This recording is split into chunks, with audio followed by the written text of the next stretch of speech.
அல்லேலூயா, அல்லேலூயா. உபாகம புஸ்தகம் 28வது அதிகாரம் 1ஆம் வசனம். இன்று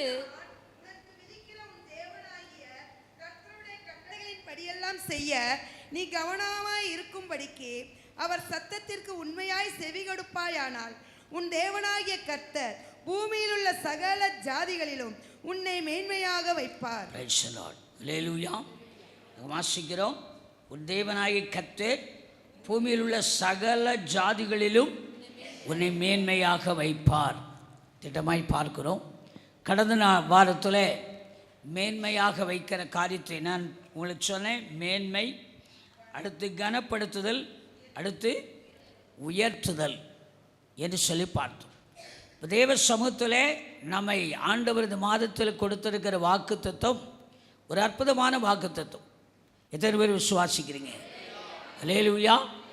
அதுவல்லே மேன்மைப்படுத்துதல் அல்லது மகிமைப்படுத்துதல் அல்லது உயர்த்துதல், கனப்படுத்துதல் என்கிற காரியம் நாம் தேவனுடைய சமூகத்தில் கர்த்தர் நமக்கு வாக்கு பண்ணியிருக்கிறார். உன் தேவனாய் கர்த்தர் பூமியில் உள்ள சகல சகல சகல ஜாதிகளிலும் உன்னை மேன்மையாக வைப்பார். நான் 9ஆம் வசனத்தை வைத்து கடந்த வாரத்தில் பிரசங்கம் கேட்டோம். 9ஆம் வசனம் என்ன சொல்கிறதுனா, நீ உன் தேவனாகிய கர்த்தரின் கட்டளைகளை கைக்கொண்டு அவர் வழிகளில் நடக்கும்போது கர்த்தர் உனக்கு ஆணையிட்டபடியே உன்னை தமக்கு பரிசுத்த ஜனமாக நிலைப்படுத்துவார். ஆமென். அல்லேலூயா. அல்லேலூயா. அந்த மேன்மை, முதலாவது மேன்மை என்ன அப்படின்னு கேட்டோம் கடந்த வாரத்தில். என்ன மேன்மைனா, இந்த உலகத்தில் பாவங்கள் அற கழுவப்பட்டு பரிசுத்தமானாய் ஜீவிப்பது தான் மேன்மை. அல்லேலூயா. வேற அந்த மேன்மை உலக பிரகாரமான எத்தனையோ மேன்மைகளை சொல்லலாம். இவைகள் எல்லாவற்றையும் காட்டிலும் மிக பிரதானமான மேன்மை ஆண்டவர் நாம் வாசித்தோம். அவர் பரிசுத்தமுள்ளவர். அவர் உங்களை என்னையும் பரிசுத்த ஜனமாக தெரிந்து கொண்டிருக்கிறார். அதனால் பரிசுத்தமாய் வாழ்வது நமக்கு மிகப்பெரிய மேன்மை என்று நாம் திட்டமாய் கேட்டோம். கடந்த வாரத்தில் தெளிவாய் பார்த்தோம். அல்லேலூயா.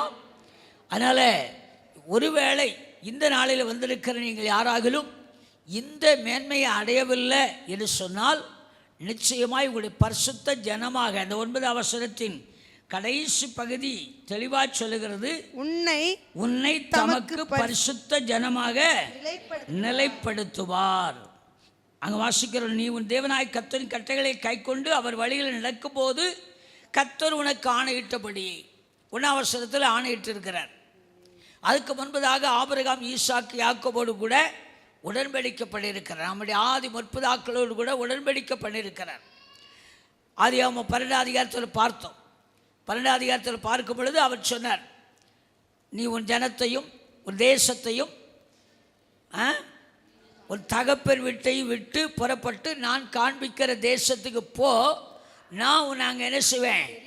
பெரிய சாதியாக்குவேன், ஆசீர்வதிப்பேன், மேன்மைப்படுத்துவேன் என்று சொன்னார். அப்படியே நாம் தொடர்ந்து வாசித்து பார்த்தோமானால் கர்த்தர் சொன்னபடியே ஆணையிட்டபடி அங்கே ஒரு ஆணையிட்டார், உனக்குள்ளே பூமியில் உள்ள சகல ஜாதிகளும் அப்படின்னு சொன்னார். அந்த சகல ஜாதிகளும் என்கிற பட்டியலில் நான் இருக்கிறேன். நான் இருக்கிறேன்னு சொல்லுங்க, கையெழுத்து சொல்லுங்க. அல்லேலூயா. அன்றைக்கு ஆபிரகாமோடு கூட ஆணையிட்டாரே, உடன்படிக்கை பண்ணினாரே, அந்த உடன்படிக்கையின் தேவன் மாறாதவர், மாற்றமில்லாதவர். இந்த மாதத்தில் கர்த்தனோடு கூட பேசியிருக்கிறார். பூமியில் உள்ள சகல ஜாதிகளை பார்க்கலும் உன்னை என்ன செய்வேன்?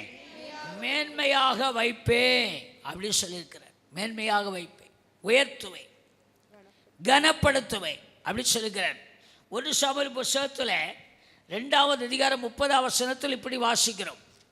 1 சாமுவேல் 2:30 இப்படி வாசிக்கிறோம். ஆகையால் இஸ்ரவேலின் தேவனாகிய கர்த்தர் சொல்லுகிறதாவது, உன் வீட்டாரும் உன் பிதாவின் வீட்டாரும் என்றைக்கும் என் சந்நிதியில் நடந்து கொள்வார்கள் என்று நான் நிச்சயமாய் சொல்லி இருந்தும் இனி அது எனக்கு தூரமாய் இருப்பதாக.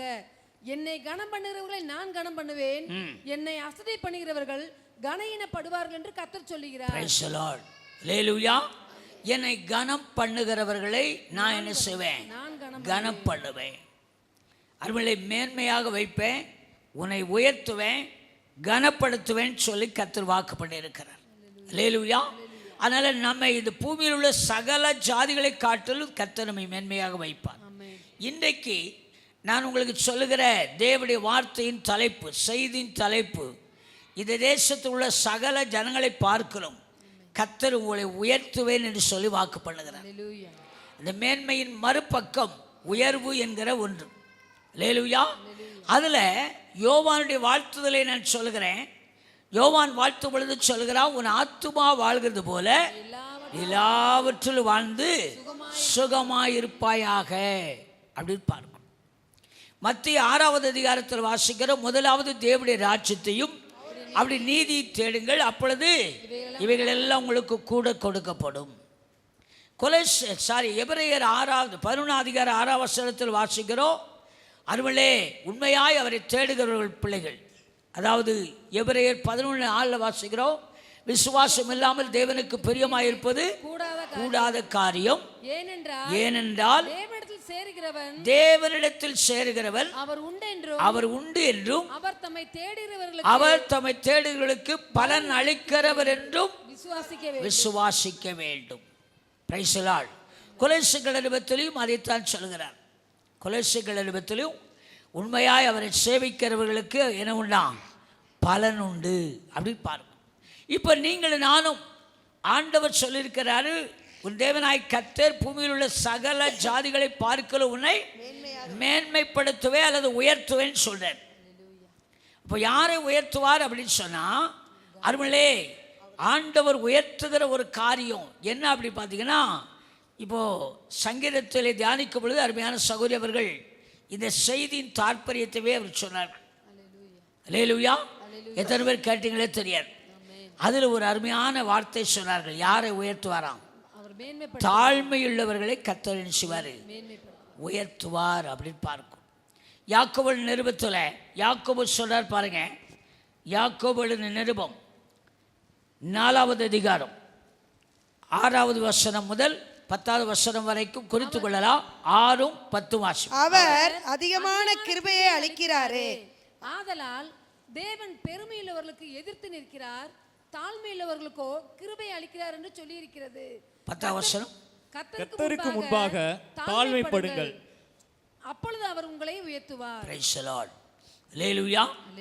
இப்போ நாம் உயர்த்தப்படுவதற்கு ஒரு அஸ்திபாரமான தகுதியை பார்க்கிறோம். எல்லாரையும் கர்த்தர் உயர்த்த மாட்டார். யாரை உயர்த்துவாராம்? தாழ்மையுள்ளவர்களை. அந்த 10வது வசனத்தில் ரொம்ப தெளிவாக சொல்லியிருக்கிறார்.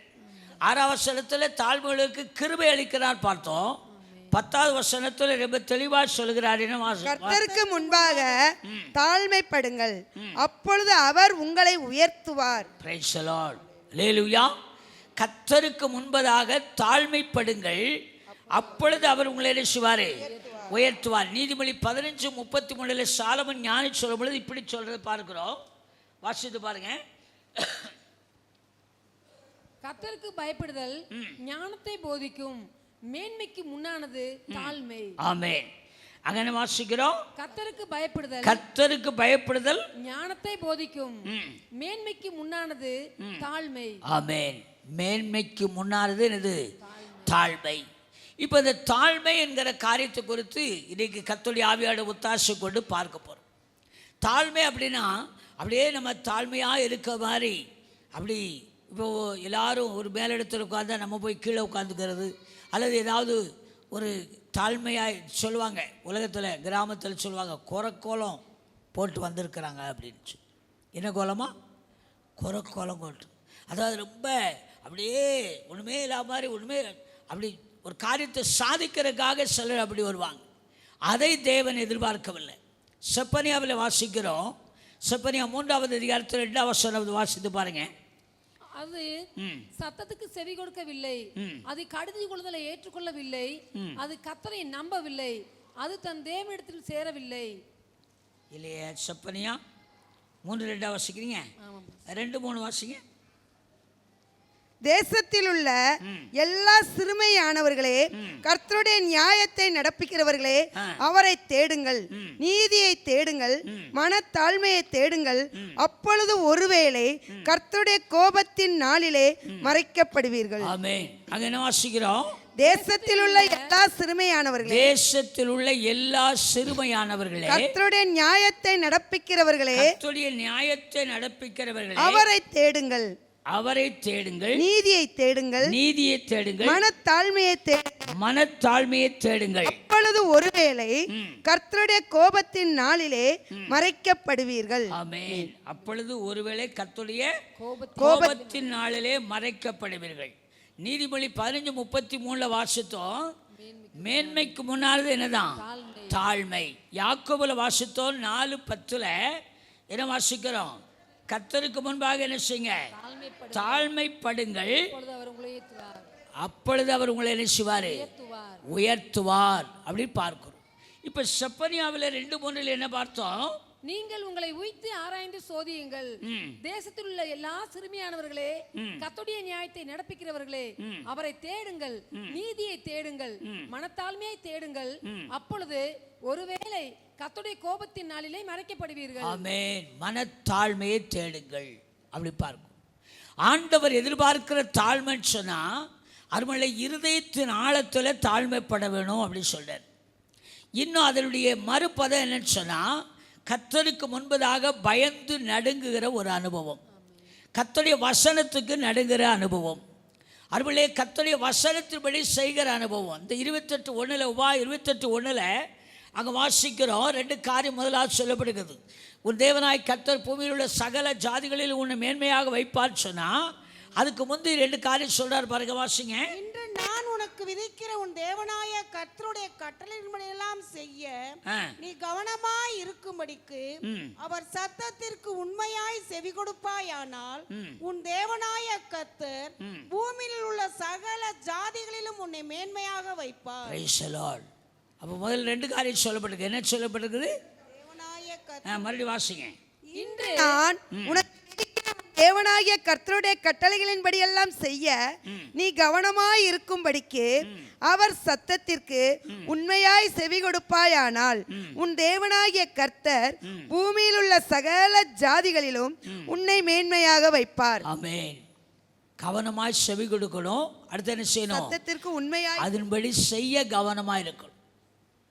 உண்மையாய் செவி கொடுக்கணும். கர்த்தருடைய வசனம் அதுதான் அருமலே கர்த்தருக்கு முன்பதாக தாழ்மைப்படுகிற அனுபவம். 4ஆம் வருஷத்தில் வாசிக்கிறோம். நம்ம எல்லாரும் ப்ரேயர் டைமில் அந்த வசனத்தை அதிகமாக வாசிப்போம். 2 நாளாம் 7வது அதிகாரம் 14ஆம் வசனம் முதல் வாசிக்கிறோம். 14 முதல்ல வாசிங்க. என் நாமம் தரிக்கப்பட்ட என் ஜனங்கள் தங்களை தாழ்த்தி ஜெபம் பண்ணி என் முகத்தை தேடி தங்கள் பொல்லாத வழிகளை விட்டு திரும்பினால் அப்பொழுது பரலோகத்தில் இருக்கிற நான் கேட்டு அவர்கள் பாவத்தை மன்னித்து அவர்கள் தேசத்துக்கு சேமத்தை கொடுப்பேன். ஆமென். அதுக்கப்புறம் நீங்கள் தொடர்ந்து வாசிங்கன்னா உங்கள் ஜெபத்தை கேட்பேன். என் செவி உங்கள் கண்கள் எல்லாம் உங்கள் மேலே எப்படி இருக்குது? கவனமாக இருக்குது, நோக்கமாக இருக்குது. இந்த ஆலயத்தில் என்னால் என்னுடைய கண்கள் பதிக்கப்பட்டிருக்கிறது, என்னுடைய செவிகள் கவனமாக இருக்கிறது, அப்படியெல்லாம் பார்க்கிறோம். ஆனால் தாழ்மைக்கு 14ஆம் வசனம் தான் நமக்கு காரியம்.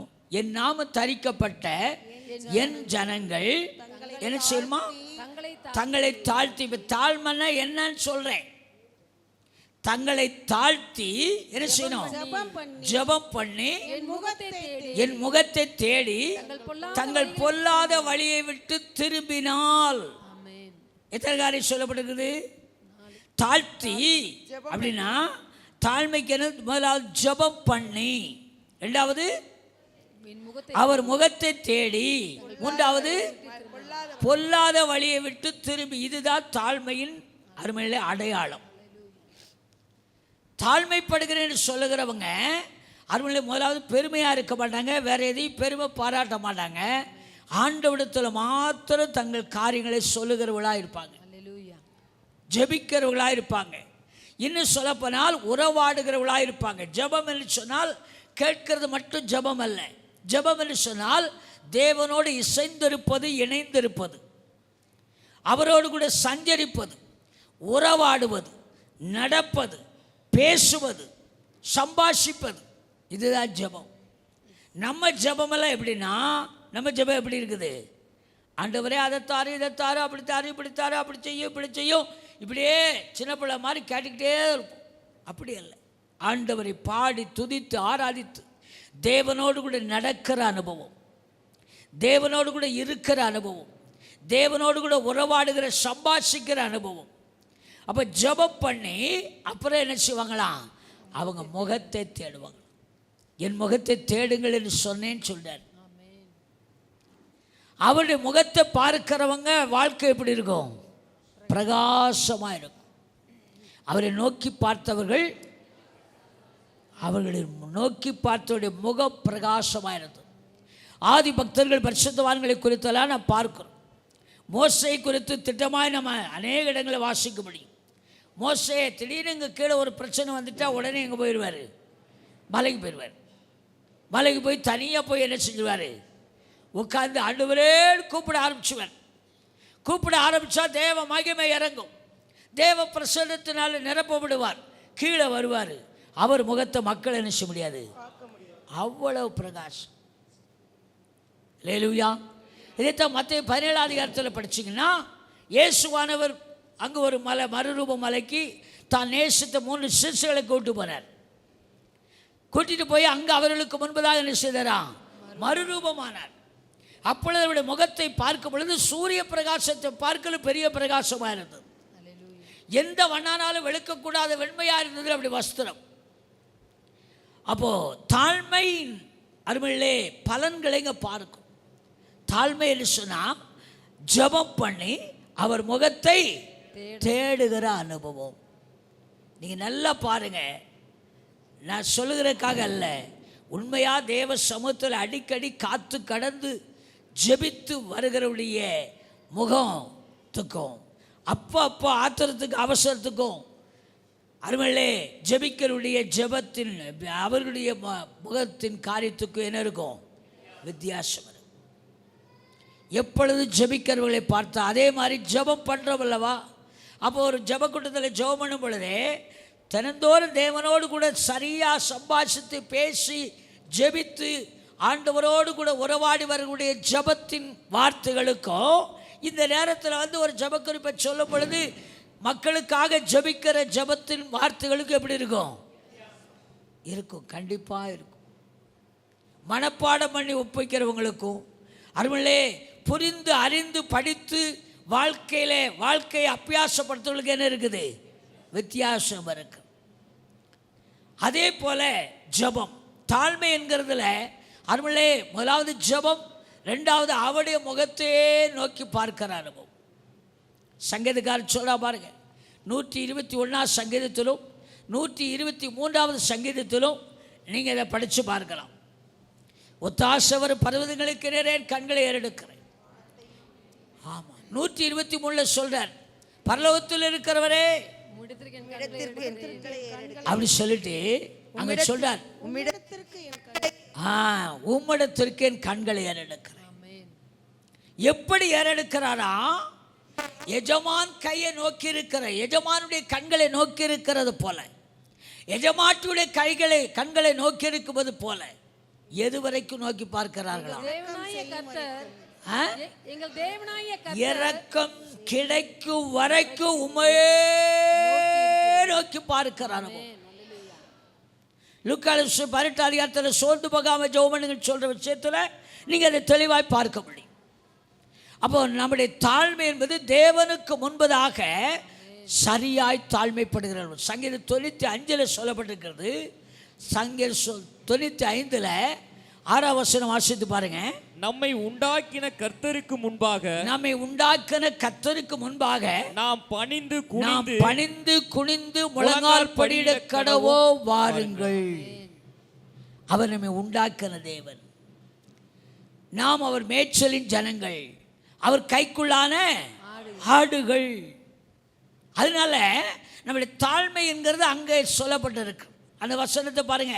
அதே 95 சங்கீதத்தில் தான் நான் சொல்லுகிற வார்த்தையை வாசிக்கிறோம். வாசிங்க. நம்மை உண்டாக்கின கர்த்தருக்கு முன்பாக நாம் பணிந்து குனிந்து முழங்கால் படியிட கடவோம் வாருங்கள். அவர் நம்முடைய தேவன், நாம் அவர் மேய்ச்சலின் ஜனங்களும் அவர் கைக்குள்ளான ஆடுகளும் ஆமே. ஆமென். அப்போ தாழ்மை என்கிற விஷயம் இங்க தெளிவாக சொல்லப்பட்டு பாருங்க. 7ஆம் வசனத்தில் அவர் நம்முடைய தேவன், நாம் அவர் மேய்ச்சலின் ஜனங்களும் அவர் கைக்குள்ளான ஆடுகளும் ஆமே சொல்லிட்டு சொல்றாரு. 8வது வசனத்தில் இன்று அவருடைய சத்தத்தை கேட்பீர்களாகில் வனாந்தரத்தில் கோபமட்டின போதும் சோதனை நாளிலும் நடந்தது போல உங்கள் இருதயத்தை கடினப்படுத்தாதீங்கள். இஸ்ரவேலர்கள் அப்படி செய்தார்கள். ஆண்டவரை நோக்கி பார்ப்பதற்கு பதிலாக முறுமுறுத்தார்கள், குறை சொன்னார்கள். அவர்களை பல்வேறு விதமான காரியத்தை சொல்லி விடாய்த்து போய் வனாந்தரத்தில் அழிவதற்கு ஏதுவாய் மாறி போனார்கள். தாழ்மை என்கிற விஷயம் ஜெபிக்கிறது மாத்திரமல்ல, அவருடைய முகத்தையே நோக்கி பார்க்கிறார். அது எது வரைக்கும் அப்படி சொன்னா அவர் இரக்கம் செய்யும் வரைக்கும். அல்லேலூயா.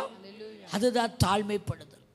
மனத்தாழ்மை என்பது இருதயத்தின் ஆழத்தில் மனம் திரும்பவும் குணப்படவும் நம்மை ஒப்பு கொடுக்கிற காரியம். ஆண்டவரே, உம்மை தவிர எனக்கு வேற வழி இல்லை, வேற கதி இல்லை, நீர் தானையா என்று சொல்லி அவரே நோக்கி காத்திருக்கிற அனுபவம். அடுத்த 4ஆம் வருஷத்தில் 7:14 வாசிக்கிறோம். ஜெபம் பண்ணி என் முகத்தை தேடி. அடுத்து என்னதான்? அதுதான் தாழ்மை. பொல்லாத வழியை விட்டு திரும்புவது. யோவேல் தீர்க்கதரிசி 2வது அதிகாரத்தில் நான் ஏற்கனவே உங்களுக்கு சொல்லியிருக்கிறேன். 9ஆம் வசனம் நினைக்கிறேன், வாசித்து பாருங்க. இல்லை, வஸ்திரங்களை அல்ல உங்கள் இருதயங்களை கிழித்து உங்கள் தேவனாய கர்த்தரிடத்தில் திரும்புங்கள். அவர் இரக்கமும் மன உருக்கமும் நீடிய சாந்தமும் மிகுந்த கிருபையும் உள்ளவர். அவர் மனஸ்தாபப்படுகிறவருமாய் இருக்கிறார். ஒருவேளை அவர் திரும்ப மனஸ்தாபப்பட்டு உங்கள் தேவனாய கர்த்தருக்கு போஜன பலிகளையும் பான பலிகளையும் செலுத்துகிறதற்கான ஆசீர்வாதத்தை தந்தருளுவார். வாங்க வாசிக்கிறோம் 12:13. ஆதலால் நீங்கள் இப்பொழுதே உபவாசத்தோடும் அழுகையோடும் புலம்பலோடும் உங்கள் இருதயத்தோடும் என்னிடத்தில் திரும்புங்கள் என்று கர்த்தர் சொல்லுகிறார். நீங்கள் உங்கள் வஸ்திரங்களை அல்ல, உங்கள் இருதயங்களை கிழித்து உங்கள் தேவனாகிய கர்த்தரிடத்தில் திரும்புங்கள். போதும். இதுதான் அருமையிலே பொல்லாத வழியை விட்டு திரும்புதல், தாழ்மைப்படுதல் என்று சொன்னா நம்முடைய ஜெபம் பண்ணி அவர் முகத்தை தேடி தங்கள் பொல்லாத வழியை விட்டு திரும்பினால் அடுத்து என்ன செய்வாராம்? 14 வருஷம் மூடிட்டீங்களோ? ஒருவேளை அவர் திரும்பி மனஸ்தாபப்பட்டு இல்ல நாமம் தரிக்கப்பட்ட என் ஜனங்கள் தங்களை தாழ்த்தி ஜெபம் பண்ணி என் முகத்தை தேடி தங்கள் பொல்லாத வழிகளை விட்டு திரும்பினால் அப்பொழுது பரலோகத்தில் இருக்கிற நான் கேட்டு எப்ப கேட்பாரு? நம்ம திருப்பள்ளி அங்க வாசித்து பாருங்க. யாக்கோபு 4:6. தாழ்மையுள்ளவர்களுக்கு கர்த்தர் என்ன செய்றாரு? தாழ்மையுள்ளவர்களுக்கு கர்த்தர் இறங்குகிறார். எப்ப இறங்குறாரு? ஜெபம் பண்ணி அவர் முகத்தை தேடி பொல்லாத வழியை விட்டு திரும்பினால் பரலோகத்தில் இருக்கிற நான் கேட்டு அவர்கள் பாவத்தை மன்னித்து அவர்கள் தேசத்துக்கு சேமத்தை கொடுப்பேன். சத்தமா அல்லேலூயா சொல்லுங்க. சும்மா எங்கேயாவது போய் எனக்கு விடுதலை கிடைச்சிரும், விருத்தி கிடைச்சிரும், ஆசீர்வாதம் கிடைச்சிரும், செழிப்பு கிடைச்சிரும், உயர்வு வந்துடும், மேன்மை வந்துடும் ஏமாந்துறாருங்க. ஒரு நாள் வராது. அதுபோல நம்முடைய வழியை சரிப்பட வேண்டும். தங்கள் பொல்லாத வழியை விட்டு திரும்பினால் பரலோகத்தில் இருக்கிற நான் கேட்டு. ஏன்னா சங்கீதம் 123 முதல் வார்த்தை சொல்லப்பட்டிருக்குது. என்ன வார்த்தை வாசிக்கிறோம்? சங்கீதம் 123 முதலாவது அந்த சங்கீதக்காரன் சொல்லும் பொழுது என்ன சொல்ற பாருங்க. பரலோகத்தில் வாசமாய் இருக்கிறவரே, உம்மிடத்திற்கு என் கண்களை ஏறெடுக்கிறேன். ஆமென். இங்க சொல்றாரு 4:14 2 நாளாகும் 7:14 பரலோகத்தில் இருக்கிற நான் கேட்டு அவர்கள் பாவத்தை மன்னித்து தேசத்துக்கு சேமத்தை கொடு. இந்த வசனத்தின்படி நான் சொல்வேனால் நீங்க ஜோமன்ற ஆளா இருக்கலாம், அவர் முகத்தை தேடுற ஆளா இருக்கலாம், பொல்லாத வழியை விட்டு திரும்பி நம்முடைய பாவம் மன்னிக்கப்பட்டவர்கள் தான் உண்மையாய் தாழ்மையா இருக்கிறவர்கள். உண்மையான தாழ்மை பொல்லாத வழியை விட்டு திரும்பி பரலோகத்தில் இருக்கிற தேவன் நம்முடைய சத்தத்தை கேட்டு நம்முடைய பாவத்தை மன்னித்திருப்பாரானால் நாம் தாழ்மையுள்ளவர்களாக இருக்கிறோம். அப்படிப்பட்ட நமக்கு தேவன் கிருபை அளிக்கிறார். அப்படிப்பட்ட நம்மை தேவன் உயர்த்துவார். அல்லேலூயா. இதைத்தான் சங்கீதக்காரன் சொல்றான். அருமல்லே அங்கே வாசித்தோம், சங்கீதத்தின் புஸ்தகத்தில் நாம் வாசித்தோம், தேவனுடைய சமூகத்தில் அவருக்கு முன்பதாக தாழ்மைப்படுங்கள், அவருக்கு முன்பதாக தாழ்மைப்படுங்கள். யாக்கோபு அதை சொல்லுகிறார் 4 அதிகாரம் 10 வசனத்தில், அவருக்கு முன்பதாக தாழ்மைப்படுங்கள், நான் உங்களை என்ன செய்வேன், உயர்த்துவேன். இப்போ இந்த விஷயத்தை பார்க்கும் பொழுது சங்கீதம் 95 வாசித்தோம், அவர் நம்மை உண்டாக்கின தேவன். 95:7 என்ன வாசிக்கிறோம், அவர் நம்முடைய தேவன், நாம் அவர் மேய்ச்சலின் ஜனங்களும் அவர் கைக்குள்ளான ஆடுகளும் ஆமே.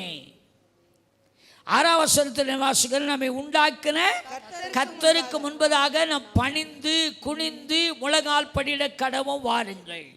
அந்த அறிவு வேணும். நம்மை உண்டாக்கினவர் நம் ஆண்டவர், நமக்காக பாடுபட்டவர், இரத்த சிந்தனவர், உயிரை கொடுத்தவர் அவர். அவருக்கு முன்பதாக பணிந்து குனிந்து முழங்கால் படியிட கடவோம் வாருங்கள். ஏயா, அவர் நம்முடைய தேவன், அவர் என்னுடைய தேவன், அவர் என்னுடைய தேவன், அவர் நம்முடைய தேவன். நாம் அவர் கைக்குள்ளான ஆடுகளும் அவர் மேய்ச்சலின் ஜனங்களுமாயிருக்கிறோம். அப்போ எப்படி அப்படி சொன்னால், நம்ம இஷ்டத்துக்கு இருந்தோமானா கர்த்தர் நம்மை உயர்த்த முடியாது. நமக்கு ஒரு காலத்தை வைத்திருப்பார், நமக்கு ஒரு சமயத்தை வைத்திருப்பார், நம்முடைய ஒரு ஆசீர்வாதத்துக்கு, விருத்திக்கு, மேன்மைக்கு, உயர்வுக்கு ஒரு காரியத்தை வைத்திருப்பார். அப்போ நாம் என்ன செய்யணும், நாம் அவர் மேய்ச்சலின் ஜனங்கள், அவர் கைக்குள்ளான ஆடுகள். அப்போ அவர் கைக்குள்ளான ஆடுகள்னு சொன்னால் அவர் நம்மை மேய்க்கிறபடி நடத்துகிறபடி தான் நம்ம நடத்தப்பட வேண்டும். சங்கீதம் 23 வாசிக்கிறோம், கர்த்தர் என் மேய்ப்பராய் இருக்கிறார், நான் தாழ்ச்சி அடையேன், அவர் என்னை புல்லுள்ள இடங்களில் மேய்த்து அமர்ந்த தண்ணீர்கள் அண்டையில் என்னை கொண்டு போய் விடுகிறார். அதுக்கப்புறம் என்ன வாசிக்கிறோம், அவர் என் ஆத்துமாவை தேற்றி நாமத்தின் நிமித்த நீதியின் பாதைகள் நடத்துகிறார். மரண இருளின் பள்ளத்தாக்கில் நடந்தாலும் பயப்படேன், தேவரீர் கூட இருக்கிறீர், உமது கோலும் உமது தடியும் தேற்றும், என் சத்துருக்களுக்கு முன்பதாக எனக்கு ஒரு பந்தி ஆயத்தப்படுத்தி என் தலையை எண்ணெயால் அபிஷேகம், என் பாத்திரம் நிரம்பி விழுகிறது.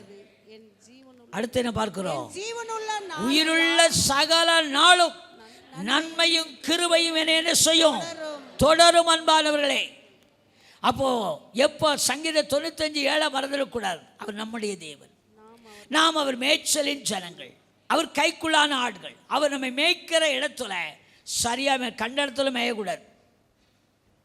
அல்லேலூயா. அப்போ அவர் மேய்ச்சலின் ஜனங்கள், அவர் மேய்க்கிற இடத்துல, அவர் போஷிக்கிற, அவர் வைத்திருக்கிற இடத்துல சரியாக இருக்கணும். அடுத்த வார்த்தை, அவர் கைக்குள்ளான ஆடு. அதுதான் கர்த்தர் உங்களை உயர்த்தணும்னா, தாழ்மையில் மிக முக்கியமான காரியம் கைக்குள்ளான ஆடு. அவர் நமக்கு என்ன ஆசீர்வாதத்தை, ஒருவேளை படிப்பாக இருக்கலாம், வேலையாக இருக்கலாம், தொழிலாக இருக்கலாம், வியாபாரமாக இருக்கலாம், குடும்பமாக இருக்கலாம், பிள்ளைகளாக இருக்கலாம், மனைவியாக இருக்கலாம், புருஷனாக இருக்கலாம், நீங்கள் தெரிந்து கொள்ளுகிற எந்த காரியமாக இருந்தாலும் சரி, ஆண்டவரிடத்தில் கேட்டு அவர் கைக்குள்ள அவர் நடத்துகிறபடி நடக்கணும். நான் கடந்த வார்த்தை நினைவுபடுத்த நினைக்கிறேன். சங்கீதம் 32:8, சங்கீதம் 32:8 கடந்த வார்த்தை உங்களுக்கு நினைவுபடுத்தி வாசித்து பாருங்க. நான் உனக்கு போதித்து நீ நடக்க வேண்டிய வழியிலே நடத்துவேன், உன்மேல் என் கண்ணை வைத்து உனக்கு ஆலோசனை சொல்லுவேன். இப்போ பார்த்தீங்களா, அதே சங்கீதக்காரர் சொல்றா, வேதனை உண்டாக்கு வழிநடத்தில் உண்டோ என்று என்ன செய்ய பார்த்து என்னை நித்திய வழியில நடத்தும். அப்போ உங்களை நடத்துகிறவர். அதுவில்லே டிஜிஎஸ் தினகர பாட்டு பாடி இருக்கிறார். நடக்க சொல்லித்தாரும் என்று சொல்லுகிற பாட்டை பார்க்கிறோம். அருமையிலே நடக்க சொல்லித்தாரும் இயேசுவே அப்படி பார்க்கிறோம். வழி நடத்தும் வல்ல தேவனே நாயகனே. அப்போ உங்களை நடத்துகிறவர். மேய்க்கிறது வேற, நடத்துகிறது வேற.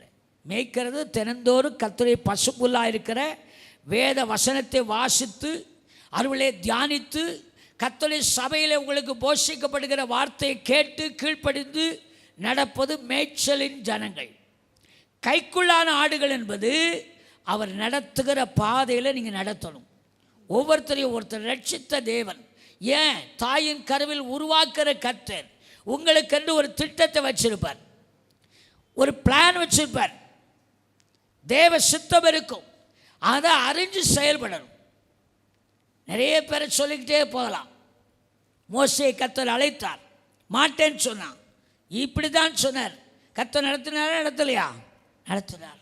புதிய பட்ட வரும்போது அப்போஸ்தலனாகிய பவுலை பார்க்கிறோம். சவுலாக இருந்தார். பகலில் தேவன் அவனை சந்தித்தார். அவனுக்கு எல்லாம் இருக்கணும். பவுலை போல அவன் சொல்லுவான், குலத்தில் நான் இன்னார். இப்படிப்பட்ட மனுஷன். அவனுடைய டைட்டல்லாம் சொல்லி பார்த்தீங்கன்னா அவனை போல் அந்த நாட்களில் யாருமே கிடையாது. அவனுக்கு ஈக்குவல் யாருமே கிடையாது.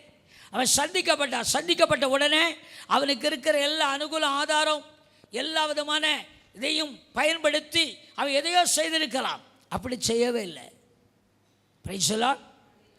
அவன் என்ன செய்தான்? அவன் நடுங்கி திகைத்து, ஆண்டவரே நான் என்ன செய்ய சித்தமாயிருக்கிறீர் என்றான். பார்த்தீங்களா? அவன் நடுங்கி திகைத்து, ஆண்டவரே நான் என்ன செய்ய கேட்டிருக்குமா? எப்போவாது நம்ம ஜெபத்தில் என்னைக்காவது ஆண்டவரே நான் என்னை ரட்சித்திரே, என்னை அபிஷேகம் பண்ணினரே, என்னை ஆசீர்வதித்திரே, என்னை உட்கார வச்சிருக்கிறே, எதற்காக, என்னை குறித்தபடி திட்டம் என்ன, சித்தம் என்ன, அதை கைக்குள்ளான ஆடு. நம்ம என்னன்னா ஏதாவது நமக்கு சில காரியம் தெரிஞ்சால் நம்ம இஷ்டப்படி நம்மளே பிளான் பண்ணி திட்டமிட்டு கெச்சு போட்டு நம்ம வாட்டுக்கு என்ன செய்வோம், நடக்கிறோம். அதனால தான் சில இடத்துல அருமையிலே நாம் மாட்டிக்கொள்கிறோம் அல்லது உயர்த்தப்படாமல் சிக்கி தவிக்கிறோம். சிக்கலுக்குள்ள இடியாப்ப சிக்கல் போல சில சிக்கலுக்குள்ளே சிக்கி தவிக்கிறோம். தேவ சித்தத்தை, தேவ நடத்துதலை, தேவனுடைய கைக்குள்ளாக ஆண்டவரே என்னை எப்படி நடத்த சித்தமாயிருப்பீரோ, எனக்கு ஒரு நல்ல படிப்பு கொடுத்தீர், நல்ல வேலை கொடுத்தீர், நல்ல தொழிலை கொடுத்தீர், நல்ல வாய்ப்பை கொடுத்தீர், இதை கொண்டு உமக்கு நான் என்ன செய்ய வேண்டும்? Praise the Lord. அல்லேலூயா. அப்போ அவர் கைக்குள்ளான தாழ்மை அப்படின்னு சொன்னால் எதுவோ தாழ்மை நினச்சிட்டு இருக்கிறோம். தேவ சித்தம் செய்கிறது தான் அருமையிலே உண்மையான தாழ்வு. முதலாவது சொன்னேன், அருமையிலே 4ஆம் உபதேசத்தில் ஜெபம் பண்ணி முகத்தை தேடி பொல்லாத வழியை விட்டு திரும்பி பாவம் மன்னிக்கப்பட்ட ஒரு வாழ்க்கை வாழ்கிறது சரியான மனத்தாழ்மை. செப்பனியா 2:3 சொல்லுகிறது போல. ரெண்டாவது காரியம் என்னன்னு சொன்னால், அவர் நம்முடைய தேவன், நாம் அவர் மேய்ச்சலின் ஜனங்கள். மேய்ச்சலின் ஜனங்கள், அதை மறந்துடக்கூடாது. கண்ட இடத்துல கண்ட புல்ல மேயக்கூடாது. அதை குறித்து சொல்ல போனால் அது ஒரு டீப் ஸ்டடி. இன்றைக்கி ஏராளமான உபதேசங்கள் இருக்கிறோம். சத்தியத்தை சரியாய் மேய்ந்து கொள்ள வேண்டும். அடுத்தபடியாக பார்க்கிறோம், அருமையிலே அவர் கைக்குள்ளான ஆடுகளாய் இருக்கிறோம். அந்த கைக்குள்ளான ஆடுகளாய் இருக்கிறது என்பது அடங்கி இருப்பது, தேவ சித்தம் செய்வது. Price the Lord. நம்ம எப்தாவை குறித்து பார்க்கிறோம். எப்தா பொருத்தனை பண்ணார். என்ன பொருத்தனை பண்ணார்? என்ன பொருத்தனை பண்ணார்? ஆமாம், எனக்கு முன்பதாக நான் வெற்றி பெற்று முன்பதாக வந்தால் எனக்கு முன்பதாக எது வருதோ அதை உமக்கு அரிசுவேன், தகன பலியாக செலுத்துவேன் அவசரப்பட்டு ஆத்திரப்பட்டு படினான். இதே போல் தான் நிறைய பேர் உட்கார்ந்து யோசித்து வேத வசனத்தை வாசித்து ஜெபித்து, ஆண்டவரே என் காரியம் என்ன, என்னை எப்படி நடத்த சித்தமாக இருக்கிற, ரட்சித்திரே, என்னை ஆசீர்வதித்திருக்கிறே, எனக்கு நல்ல சுகத்தை பலத்தை ஆரோக்கியத்தை கொடுத்திருக்கிறீரே, நான் என்ன செய்ய சித்தமாக இருக்கிறேன். Praise the Lord. கேட்டோன்னு சொன்னால் தேவன் தம்முடைய சித்தத்தை வெளிப்படுத்துவார், விளங்கப்படுவார், நடத்துவார். நீ அப்போஸ்தலர் 9 அதிகாரத்தில் சவுல் சந்திக்கப்பட்டு பவுலாக மாற்றப்பட்ட பொழுது அவர் கர்த்தரிடத்தில் திகைத்து நடுங்கி கேட்ட, ஆண்டவரே நான் என்ன செய்யணும் அப்படின்னு பொழுது அந்த அதிகாரத்தை முழுவதும் வாசித்து பார்த்தீங்கன்னா, அவன் செய்ய வேண்டியதை கர்த்தர் அவனுக்கு வெளிப்படுத்துவது மாத்திரமல்ல, அந்த பாதையில் கர்த்தர் சரியாய் சங்கீதம் 32:8 படி தேவன் அவன் என்ன செய்தார், நடத்தினார். அவனுக்கு முன்னாடியே அவனுக்கு செய்ய வேண்டிய காரியத்தை தேவனுடைய மனுஷனுக்கு கர்த்தர் என்ன செய்தார், வெளிப்படுத்தி நடத்தினார். பிற்பாடு தான் பார்க்குறோம். அருமையிலே, நான் உயர்வு என்கிற பட்டியலில் பழைய ஏற்பாட்டில் 3 பேரையும் புதிய ஏற்பாட்டில் 3 பேரையும் நான் தேர்ந்தெடுத்தேன். பழைய ஏற்பாட்டில் யோசேப்பு, தாவீது, தானியேல், பிரைஸ் தி லார்ட். புதிய ஏற்பாட்டில் நமது ஆண்டவராகிய இயேசு கிறிஸ்து முதலாவது. அதுக்கப்புறமாய் அவரை பின்பற்றின பேதுரு, ஸ்தேவான், பவுல்.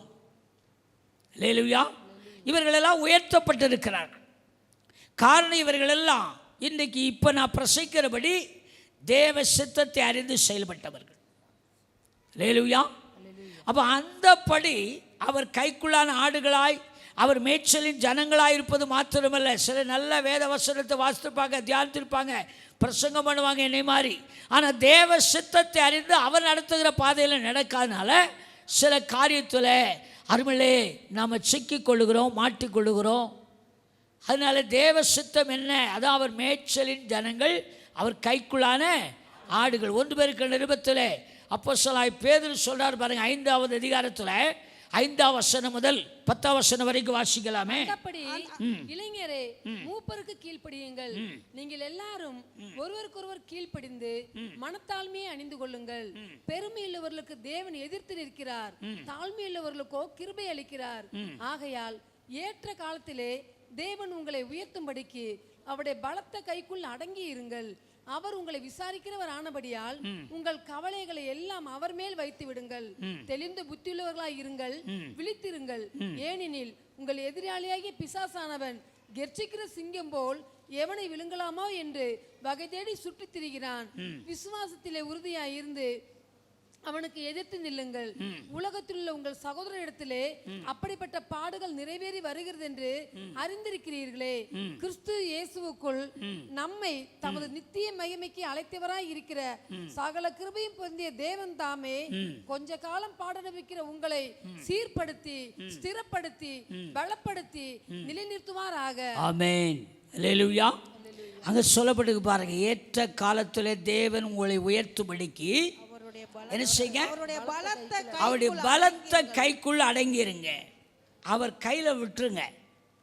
அடங்கிருங்கன்னு சொன்னால் என்ன கேட்டிங்கன்னா, அவர் கையில் எப்பா என்னால் முடியாது. கிதியோன் அன்னைக்கு சொன்னது போல, என்னால் முடியாது முடியாது.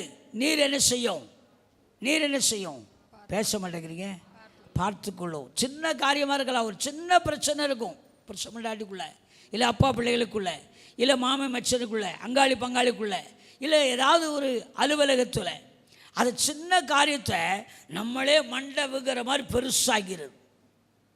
பெருசாக்கிட்டு அதுக்கப்புறம் அதுக்கு முடிவே என்ன செய்யாது, வராது. அது பயங்கரமாக மலை போல் வந்துடும். போன வார பிரசங்கத்தில் கேட்டோம், ஏசாயாவில் வாசித்தோம், மலையை என்ன செய்வீங்க, மலையை என்ன செய்வீங்க, மிதித்து தவிடுபடி ஆக்கிடுவீங்க. அதை அடுத்து சொலகுனால புடைச்சி தூத்திடுவீங்கன்னு சொல்லி கேட்டோம். நம்ம கேட்ட பிரசங்கத்தை மறுபடியும் கேட்டால் தானே, தியானிச்சா தானே தெரிய போகுது. அப்போ தானே வாழ்க்கையில் முன்னேற போகிறோம். அதை அப்படியே இந்த வாசலே விட்டுட்டு போயிடும் சில ஆட்கள். அதே போல் சிலதை மலை போல் நம்மளே உருவாக்கி விடுகிறோம். உருவாக்க வேண்டிய அவசியம் இல்லை. ஏற்ற காலத்தில் தேவன் உங்களை உயர்த்தும்படிக்கு அவருடைய பலத்த கை, எப்படிப்பட்ட கை, பலத்த கை, அந்த கையில் என்ன செய்யணும், அடங்கி இருக்கணும். அப்படிங்கிறத நான் இப்படி சொல்கிறேன், விட்டுறணும். யாத்திரா புஸ்தகத்தில் இஸ்ரவேல் ஜனங்கள் அருமல்லே எகிப்திலிருந்து புறப்பட்ட பொழுது பயங்கரமாய் பார்வோனும் பார்வனுடைய குதிரைகளும் ரதங்களும் வந்த பொழுது மோசையை பார்த்து கேட்டாங்க, என்ன அப்படின்னு. அப்போ சொன்ன, பயப்படாதீர்கள். 14 அதிகாரத்தில் வாசிக்கிற, பயப்படாதீர்கள், இன்னைக்கு கர்த்தர் செய்ய போகிற ரட்சிப்பை நின்று பாருங்கள் அப்படின்னார். நின்று பாருங்க, நீங்கள் பயப்படாதுங்க, அவற்றை விட்டுருங்க, ஹாயா இருங்க. Price the Lord. சத்தமாக அல்லேலூயா சொல்லுங்களேன். அல்லேலூயா.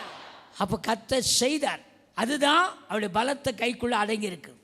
எனக்கு அவரை தெரியும், இவரை தெரியும், அது தெரியும், இதை தெரியும், கப் எடுக்க தெரியும், அருவாள் எடுக்க தெரியும், துப்பாக்கி எடுக்க தெரியும், அல்லது அந்த கலை தெரியும், இந்த கலை தெரியும், அந்த பெரியவர் தெரியும், இந்த பெரியவர் தெரியும், அதை கொஞ்சம் பயன்படுத்தும் அப்படின்னு நினைக்காம எல்லாத்தையும் ஸ்டாப் பண்ணிவிட்டு உம்மனை உட்கார்ந்துட வேண்டியது. Price the Lord.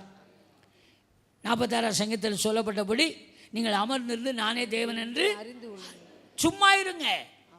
Price the Lord. அடங்கி இருப்பது என்பது அதுதான். தேவன் உங்களுக்கு ஒரு ஏற்ற வேலையை வச்சிருக்கிறார்.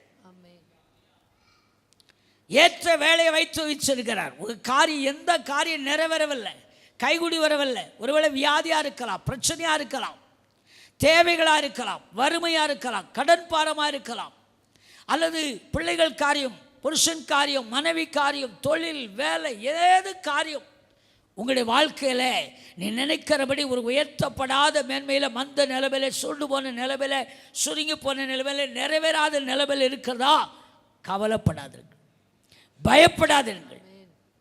ஏற்ற காலத்தில் தேவன் என்ன செய்வார்? உங்களை உயர்த்தும்படி தான் உங்களை அழைத்திருக்கிறார். அதை நீங்கள் செய்ய வேண்டியது அவருடைய பலத்தை கைக்குள்ள அடங்கியிருந்தா போதும். அடங்கியிருந்தா போதும். தேவ சித்தம் செய்வது என்பது அவரிடத்தில் விட்டுவிட்டு அவர் என்ன செய்ய சொல்லுவாரோ அதை செய்யறாதான் அவர் கைக்குள்ளான ஆடு. Price the Lord. அப்போ தாழ்மை என்பது, தாழ்மையுள்ளவர்களுக்கு கர்த்தர் அருமையிலே உயர்வை கொடுக்கிற தேவன். லூக்கா சுவிசேஷத்தில் 1ஆம் அதிகாரத்தில் பார்த்தீங்கன்னா 48, 52 வசனங்களை பார்த்தீங்கன்னா அருமையிலே தாழ்மையிலே அவர் உயர்த்தப்பட்டதை பார்க்கிறோம். இயேசுவின் பிறப்பு, யோவான் பிறப்பெல்லாம் பார்க்கும் பொழுது அவர்களே தாழ்மையிலே தேவன் அவர்களை உயர்த்தினதை பார்க்கிறோம். மத்தேயு 18:14 ஒருத்தர் வாசிக்கலாமே.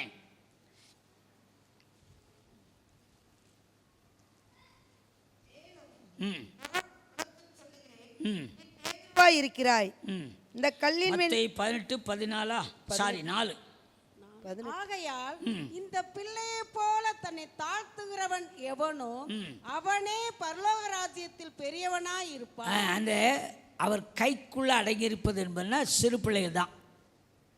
பெரிய ஆள் என்ன செய்ய மாட்டாங்க, அடங்கியிருக்க மாட்டாங்க.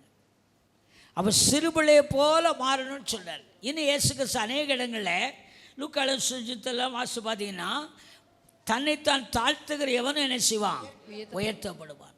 தன்னைத்தான் உயர்த்துகிற எவனும் என்ன செய்வான், தாழ்த்தப்படுவான் அப்படிங்கிறது பார்த்தோம். இப்போ நம்முடைய வாழ்க்கையில் தாழ்மை அப்படிங்கிறது, நான் ஏற்கனவே 1 புத்தகத்தை எடுத்து சொல்லும் பொழுது ஜெபம் பண்ணி அவர் முகத்தை தேடி தங்கள் பொல்லாத வழியை விட்டு திரும்பி பாவ மன்னிப்பின் நிச்சயத்தை பெற்று பரிசுத்தமாய் ஆண்டவரோடு கூட இருக்கிறது தாழ்மைப்படுகிற அனுபவம். அடுத்த ஸ்டெப் என்னன்னு சொன்னால் சங்கீதம் 95 6ஆம் வசனத்தில் வாசிக்கிறோம், அவர் நம்மை உண்டாக்கின தேவன், அவருக்கு முன்பதாக பணிந்து குனிந்து முழங்கால் படியிட கடவும் வாருங்கள் என்று சொல்லிட்டு 7 சொல்றார், அவர் என்னுடைய தேவன், அவர் என்னுடைய தேவன், நான் அவர் மேய்ச்சலின் ஜனங்களும் அவர் கைக்குள்ளான ஆடுகளுமா இருக்கிறேன். Praise the Lord. அப்போ கைக்குள்ளான ஆடுனா என்னன்னு சொல்லி இப்போ கொஞ்சம் ஒரு சில காரியங்களை பார்த்தோம். என்ன? அவர் சித்தம் அறிந்து செயல்படுவது, அமைதலாக இருப்பது, அவரிடத்தில் விட்டு விடுவது அல்லது சாட்டி விடுவது, நீர் பார்த்து கொள்ளும் என்று சொல்லி சாட்டி விடுவது. அப்படி செய்தீங்கன்னா நிச்சயமாக தேவன் உங்களை உயர்த்துவது உண்மை. நம்ம இஷ்டப்படி எதையாவது செஞ்சுட்டு ஆண்டவர் எனக்கு உதவி செய்யலை, அவங்க எனக்கு அப்படி செய்யலை இப்படி செய்யலை அப்படி சொல்லி யாரையும் குறை சொல்ல வேண்டிய அவசியம் இல்லை. தேவ சித்தத்தின்படி. அதுதான் புதிய ஏற்பாட்டில் இயேசு கிறிஸ்து, பேதுரு, ஸ்தேவான், அப்போஸ்தலனாகிய பவுல் இவர்களுடைய அருமையிலே அர்ப்பணிப்பை பார்த்தீங்கன்னா இந்தபடி அவர் மேய்ச்சலின் ஜனங்கள் மாத்திரமல்ல, அவர் கைக்குள்ளான ஆடுகளாய் ஆண்டவர் நடத்துகிற படி நடத்தப்பட்டபடினால கர்த்தர் அவர்களை மகா பெரிய மேன்மையாய் உயர்த்தினார். நமது ஆண்டவராக இயேசுவை குறித்து பார்க்கிறோம். பிலிப்பியர்கள் நிருபம் 2ஆம் அதிகாரத்தில், பிலிப்பியர்கள் நிருபம் 2ஆம் அதிகாரத்தில் 5ஆம் வசனம் முதல் வாசிக்கிறோம். கிறிஸ்து அருமையிலே எல்லாத்தையும் வாசிக்க சமயம் இல்லை. 5ஆம் வசனம் முதல் 16 வசனம் வரைக்கும் நீங்கள் குறித்து கொள்ளலாம். பிலிப்பியர் 2வது அதிகாரத்தில் 5வது வசனத்தில் என்ன சொல்லுன்னு சொன்னால், கிறிஸ்து இயேசுவிலிருந்து சிந்தையே உங்களில் இருக்க கடவுது. 6-7 வாசிங்க. அவர் தேவனுடைய ரூபமாய் இருந்தும் தேவனுக்கு சமமாய் இருப்பதை கொள்ளையாடின பொருளாக எண்ணாமல் தம்மை தாமே வெறுமையாக்கி அடிமையின் ரூபம் எடுத்து மனுஷர் சாயலானார். அவர் மனுஷரூபமாய் காணப்பட்டு மரண பரியந்தம், அதாவது சிலுவையின் மரண பரியந்தமும் கீழ்ப்படிந்தவராகி தம்மை தாமே தாழ்த்தினார். ஆதலால் தேவன் எல்லாவற்றிற்கும் மேலாக அவரை உயர்த்தி இயேசுவின் நாமத்தில் வானோர் பூதலத்தோர் பூமியின் கீழானோருடைய முழங்கால் யாவும் முடங்கும்படிக்கும் பிதாவாகிய தேவனுக்கு மகிமையாக இயேசு கிறிஸ்து கர்த்தர் என்று நாவுகள் யாவும் அறிக்கை பண்ணும்படிக்கு எல்லா நாமத்திற்கும் மேலான நாமத்தை அவருக்கு தந்தருளினார். 16 வரைக்கும் குறித்து கொள்ளுங்க, வீட்டில் போய் படிங்க. அங்கே வாசிக்கிறோம், தம்மைத்தாமே வெறுமையாக்கி அடிமையின் ரூபம் எடுத்து மனுஷ சாயலானார். அதுக்கு முந்தின வசனத்தில் பார்க்கிறோம், தேவனுடைய ரூபமாயிருந்து, அதை இப்படி சொல்லுகிறேன், தெய்வமாய் இருந்தும் தெய்வத்துக்கு சமமாய் இருப்பதை கொள்ளையாடின பொருளாக எண்ணாமல். இன்னைக்கு ஒரு சின்ன சேரில் ஒரு ஆள் உட்காட்டு அடுத்த ஆள் வந்து அதை எலும்பி என்ன செய்ய மாட்டாங்க, இடம் கொடுக்க மாட்டாங்க. அப்படிப்பட்ட காலத்தில் இருக்கிறோம். ஆனால் அவர் தெய்வமாக இருக்கிறதை அவர் பெரிதாக கொள்ளையாடியதாக மேன்மையாக எண்ணாமல் வாசிக்கிற தம்மைத்தாமே வெறுமையாக்கி, கடவுள் சக்தி வல்லமை என்கிறத அப்படியே கம்ப்ளீட்டாக கொலோசியர் நிருபத்தில் போய் பார்த்தீங்கன்னா உரிந்து போட்டுன்னு வாசிக்கிறோம். கம்ப்ளீட்டாக அவர் தெய்வம் என்பதை காட்டவே இல்லை. உதாரணமாய் நீங்கள் பார்த்தீங்கன்னா கெத்செமனேல அவர் அரெஸ்ட் பண்ணுறாங்க. அவர் நினச்சி வாயை திறந்து ஒரு வார்த்தை சொன்னால் 1000 லேகியோனுக்கு அதிகமான தூதர்களை கொண்டு அங்கே என்ன செய்ய முடியும். நான் பிரசங்கம் பண்ண பொழுதெல்லாம் இப்படி சொல்லுவேன், அரெஸ்ட் பண்ண வருகிறவனை அவர் வாயை திறந்துன்னா கை அப்படியே பொம்மையாக என்ன செஞ்சுக்கலாம், நிறுத்த முடியுமா முடியாதா? முடியும். ஆனால் அவர் செய்தாரா? செய்யலை. ஏன் செய்யலை? ஏன் செய்யலை? பிதாவின் சித்தம் செய்ய தன்னை என்ன செய்தாரு? அதான், அதைத்தான் இந்த வசனத்தை வாசிக்கிறோம். மனுஷ ரூபமாயிருந்தும் மரண பரியந்தம், அதாவது சிலுவையின் மரண பரியந்தம் கீழ்ப்படிந்தவராகி தம்மை தாமே தாழ்ந்து. இந்த ஒரு வசனத்தில் அவருடைய லைஃப் ஹிஸ்டரியே இருக்கு, இயேசுவின் வாழ்க்கை வரலாறு இருக்கு. அவர் பிறந்தது முதல் என்னென்ன செய்தார், அடுத்தபடியாக கெத்செமனேல அரெஸ்ட் பண்ணப்பட்ட பிற்பாடு அவரை விசாரணைக்கு அனுப்புகிறார்கள், காரியம் முழுந்து துப்புகிறார்கள், உளவு சால் போல பிளக்கிறார்கள். அதுபோல எத்தனை கொடூரமான கொடுமையான காரியங்கள் நடத்தப்படுகிறது. அத்தனையிலும் என்ன கேட்டீங்கன்னா தன்னை அடக்கி ஆண்டார். அவருடைய சக்தி, அவருடைய வல்லமை, எல்லா வல்லமைக்கு மேலான வல்லமை உள்ளவர் அவர் தான். சகலத்தையும் உண்டானது ஒன்றும் அவரால் இல்லாமல், அவரை பாடுபடுத்தணும் உண்டாக்குறது யார் தான். ஆனாலும் அதை அவர் என்ன செய்யவில்லை, வெளிப்படுத்தவில்லை. காரணம், அவர் கைக்குள்ளானார்கள். பிதாவின் சித்தம் செய்ய அவர் வந்தனால். கெத்செமனேல ஜெபிக்கும் பொழுது அப்படித்தான் ஜெபித்தார். இத்தனை பாடுகளுக்கு இந்த சரீரம் நீங்கும்படி நான் விரும்புகிறேன், ஆனாலும் ஏன் சித்தத்தின்படி அல்ல, உம்முடைய சித்தம். அதுதான் தாழ்மை, அதுதான் தாழ்மை. அப்படிப்பட்டவர்களை தான் கர்த்தர் உயர்த்த முடியும். எல்லாரையும் கர்த்தர் உயர்த்த முடியாது. அல்லேலூயா. அப்படி அந்த 6வது வசனத்தில், அந்த 8வது வசனத்தில் சொல்லியிருக்கிறது போல, மனுஷரூபமாய் காணப்பட்டு மரண பரிந்து, அதாவது சிலுவையின் மரண பரிந்து கீழ்ப்படிந்தவராகி தம்மை தாமே தாழ்த்தினார். அப்படி தாழ்த்ததினால 9, 10, 11 அவரை தேவன் உயர்த்தின காரியத்தை பார்க்கிறோம். அல்லேலூயா. இப்போ நீங்களும் நானும் உயர்த்தப்படணும் அப்படின்னு விரும்பினா இப்படிப்பட்ட தாழ்மை நம்ம வாழ்க்கையில் என்ன செய்யணும், இருக்கணுங்க. நம்ம சில நேரம் சில காரியத்தில் நான் யார் அப்படிங்கிறத என்ன செஞ்சிடும், வெளிப்படுத்திடும். நம்முடைய சுபாவை வெளிப்படுத்திடும். அப்போ அந்த இடத்துல தான் நாம் அவர் கைக்குள்ளான ஆடுகளாக இருக்கிறோம். நான் யார்? பரிசுத்தவான், பாவம் மன்னிக்கப்பட்டவன், இயேசுவை சுமக்கிறவன், எனக்குள் அவர் இருக்கிறார். என் காரியத்தை அவர் என்ன செய்வார்? பார்த்து கொள்வார். எனக்காக எல்லாவற்றையும் செய்து முடித்திருக்கிறார், முடிப்பார். அல்லேலூயா. அல்லேலூயா. இதை ஏற்றுக்கொள்ள முடியலன்னு நினைக்கிறேன். அது எப்படி? நம்ம சும்மா இருந்தால் எப்படி? நம்மளும் செய்ய வேண்டியது என்ன செய்யணும்? இல்லை, தேவனுடைய சமூகத்தில் அருளே சாட்டி விடணும். அவருக்கு ஏற்ற காலத்தில் தேவன் அவரை உங்களை உயர்த்து மடிக்க வேண்டிய பலத்த கைக்குள் அடங்கியிருங்கன்னு சொன்னால் அமர்ந்திருக்கணும், சும்மா இருக்கணும், ஒப்பு கொடுத்துடணும், அர்ப்பணிச்சிடணும், விட்டுறணும். Price the Lord. அப்படின்னா கர்த்தர் உங்களுடைய வாழ்க்கையில் என்ன செய்வார்? பெரிய காரியத்தை செய்வார். அடுத்தபடி யோசேப்பை பார்க்கிறோம். யோசேப்புடைய வாழ்க்கையில் எகிப்து தேசம் முழுமைக்கு கர்த்தர் அதிபதியாய் மாற்றினார். காரணம் என்ன தெரியுமா? யோசேப்பு கர்த்தரோடு இருந்தான், கர்த்தர் யோசேப்போடு இருந்தான். கர்த்தர்கிட்ட கேட்காம விசாரிக்காமல் அவன் எதையும் செய்தது இல்லை. 39 அதிகாரத்தில் அருமல்லே 1 வசனம் முதல் 10 வசனம் வரைக்கும் வாசி பார்த்தீங்கன்னா தெரியும். 2 வசனத்தில் கர்த்தர் யோசேப்போடு இருந்தால் வாசிக்க வேண்டாம், நேரம் இல்லை. கர்த்தர் யோசேப்போடு இருந்தார், அவன் கர்த்தரோடு இருந்தான். அடுத்து இத்தனை பெரிய பொல்லாங்குக்கு உடன்பட்டு தேவனுக்கு விரோதமாய் பாவம் செய்வது எப்படி? அங்கெல்லாம் மகாபரிய சான்ஸ். அந்த அரண்மனையில் பெரிய அதிபதியாக மாறியிருப்பான். ஆனால் அவன் தேவனோடு தேவனுடைய கைக்குள்ளான மனுஷனாக இருந்தபடினால, அவருடைய கையில் ஒப்பு கொடுத்தது படினால அவன் தன்னை அர்ப்பணித்து வாழ்ந்த ஒரு மனுஷனாக இருந்தான். பாவத்தை விட்டு விலகி பரிசுத்தமாய் வாழ்கிற ஒரு மனுஷனாக இருந்தான். ஆடுகளின் பின்னே நடந்த தாவீதை குறித்து பார்க்கிறோம். அவன் தேவனோடு கூட இருந்த மனுஷன். தேவன் அவனை அபிஷேகம் பண்ணினார். அருமல்லே கர்த்தர் தாவீதோடு கூட இருந்தார் என்று பார்க்கிறத ஒரு வசனம் இருக்கிறது. ஆண்டவருடைய இருதயத்துக்கு ஏற்ற மனுஷனாக இருந்தான் தாவீது. அதனால கர்த்தர் அவன் என்ன செய்தார்? உயர்த்தி அந்த தேசத்தில் என்னவா மாற்றினார்? ராஜாவாக மாற்றினார்.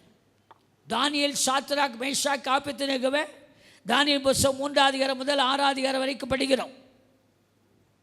ஏன்னா தானியேல் புஸ்தகம் முழுமையாக படித்து தெரிந்து கொள்ளலாம். கர்த்தர் அவர்களை உயர்த்தினார். அந்நிய தேசத்தில் சிறைக்கைதிகளாய் போனவர்கள் அருமல்லே அவர்கள் ஏற்ற காலத்தில் தேவன் உயர்த்து முடிக்க அவருடைய பலத்த கைக்குள்ள என்ன செய்தாங்க? அடங்கி இருந்தாங்க. அவர்கள் தன்னை அர்ப்பணித்து வாழ்ந்தார்கள். எப்படின்னு சொன்னால் அந்நிய போஜனத்தினாலே எங்களை என்ன செய்ய மாட்டோம்? தீட்டுப்படுத்த மாட்டோம். அந்நிய ஆராதனையினாலே எங்களை தீட்டுப்படுத்த மாட்டோம்.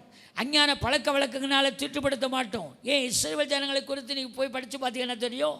அவங்க மேலே அங்கே அவர்களுக்கு பாரத்தையும் பிரச்சனையும் கொடுமையும் கொடுக்க காரணம் என்னன்னு பார்த்தீங்கன்னா, அந்த எகிப்து தேசத்துடைய ஜனங்களுடைய பழக்க வழக்கத்துக்கும் இவருடைய பழக்க வழக்கம் எப்படி இருந்தது?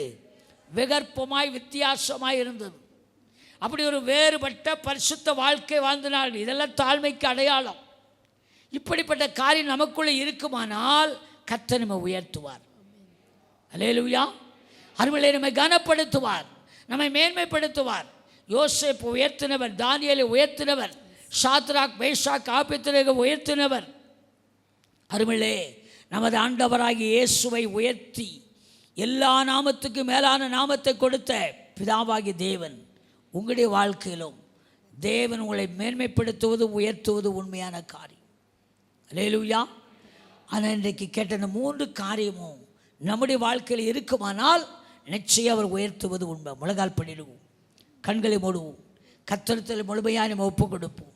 இந்த தேவன் என்றைக்கும் உள்ள சதா காலங்களில் நம்முடைய தேவன் மரண பரியந்த நம்மை நடத்துவதற்கு உண்மையுள்ளவராக இருக்கிறார்.